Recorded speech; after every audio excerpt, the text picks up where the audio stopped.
এই মহিলা ছিল জাপানের সবচেয়ে ভয়ঙ্কর ডাইনি। সে নিজের সৌন্দর্য বজায় রাখার জন্য প্রতিদিন জ্যান্ত তরুণী মেয়েদের ভোগ করত। এটা করার জন্য মেয়েদেরকে সরাসরি তার রাক্ষসে মুখ দিয়ে গিলে ফেলতো। আর প্রতিদিন নতুন ও টাটকা শিকার পাওয়ার জন্য সে 7 স্টার হোটেল খুলেছিল, যেখানে প্রতিদিন বড় বড় পার্টি হতো। এসব পার্টিতে হাজার হাজার সুদর্শন ছেলে এবং মেয়েরা আসতো।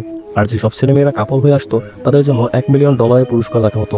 এসব দেখে সবাই ভাবে তাদের ভাগ্য খুলে গেছে, কিন্তু তারা বুঝতে পারে না যে শীঘ্রই এর ভয়ঙ্কর মূল্য দিতে চলেছে। কারণ হোটেলে পা রাখা মুহূর্ত থেকে তারা সেই শয়তান ডাইনির খাবারে পরিণত হয়েছে। কিন্তু এই ভিড়ের মাঝে এমন 3টি মেয়েও এসেছিল যারা বাকিদের থেকে আলাদা। তাদের মুখে এক ধরনের গভীরতা ছিল, যেন তারা কোনো বিশেষ উদ্দেশ্যে এখানে এসেছে। হঠাৎ হোটেলের মালিক ঘোষণা করে আনন্দময় রাত এখন শুরু হতে চলেছে। যে জুটি সবচেয়ে সুন্দর হবে সে সবকিছু একদমই ফ্রিতে পাবে। এটা শুনে সবাই একেবারে উত্তেজিত হয়ে দ্বিতীয় তলায় দৌড়াতে শুরু করে, যেখানে খাওয়ার জন্য সবার প্লেট সাজানো ছিল।